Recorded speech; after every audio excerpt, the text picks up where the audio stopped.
Cognitive or thinking distortions are irrational or biased ways of thinking that can contribute to negative thoughts and emotions. It is the common human experience to have these, and there are some simple ways that we can challenge these distortions to reduce feelings of stress and anxiety and improve our mood.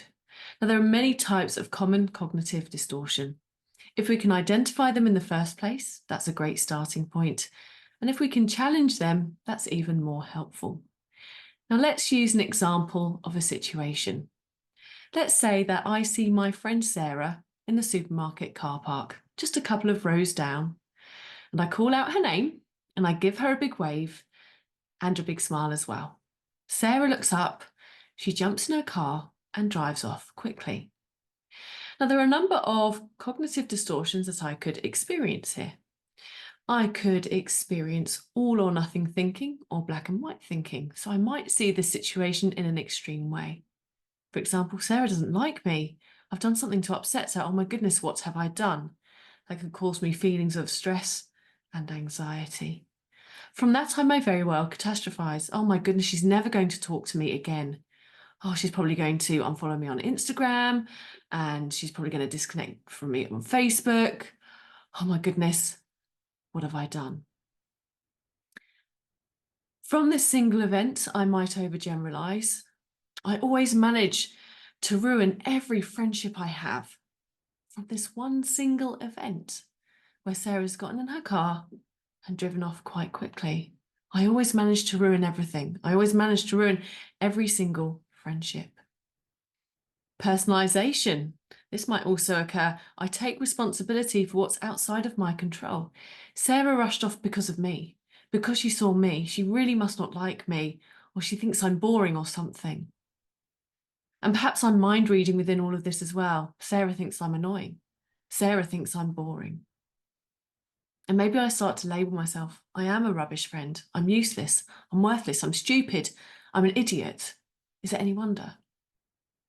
And I might very well discount the positive, the fact that Sarah and I have been friends for years and years and years, and we've never had a falling out. We've gotten along so well. We speak on a regular basis. That is now discounted. I'm overwhelmed with feelings of stress and anxiety for the fact that I called out to Sarah and she jumped into her car and drove off. So how might I be able to challenge this? One of my common go-tos, what would I say to a friend? If my friend was in the same situation where they were in the same supermarket car park and they called out to their friend and their friend jumped into their car and drove off, would I be saying, well, she probably doesn't like you anymore. You've probably done something to upset her. Well, you always manage to ruin all your friendships, don't you? Yeah, she definitely rushed off because she saw you. Yeah, I reckon Sarah thinks you're annoying.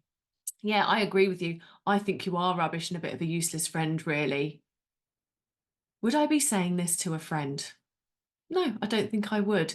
So why do I talk to myself in this way? How can I challenge that inner critical voice to support me with my feelings? What would I say to a friend then? Well, maybe I would be saying, well, perhaps she didn't see you. Perhaps she didn't hear you. Maybe she was actually already in a rush. Maybe she'd had to rush off to pick up the kids from school, or she'd forgotten that she had a dentist appointment or something like that. So if I'd be saying that to my friend, how about I speak to myself in the same way, being kind and compassionate? I could ask myself, is there another way of looking at this? What else could be true? Well, in fact, again, it could have just been that she was already in a rush. She may not have seen or heard me. She may have had to pick up one of the kids from school because they're unwell. Okay. And what evidence do I have for this thought? What evidence do I have that I'm actually a really rubbish friend, that I'm useless, that I managed to ruin everything, that I am annoying, and that I am boring? In the grand scheme of things, is this true if Sarah and I have been friends for such a long time? And actually, how will I feel about this in 6 months' time? Again, in the grand scheme of things, how will I feel about this in 6 months' time? Well, I'm pretty sure I'll be reaching out to Sarah. I'll just make sure that she's okay, that I saw her in the supermarket car park earlier and she seemed to be in a rush. Is she all right? Does she need any support? So there are many ways that we can challenge these cognitive Distortions, to reduce feelings of stress, anxiety, to improve our mood. What would I say to a friend? Is there another way of looking at this? What else could be true? What evidence do I have for this thought? And how will I feel about this in 6 months' time? I hope you found this video helpful.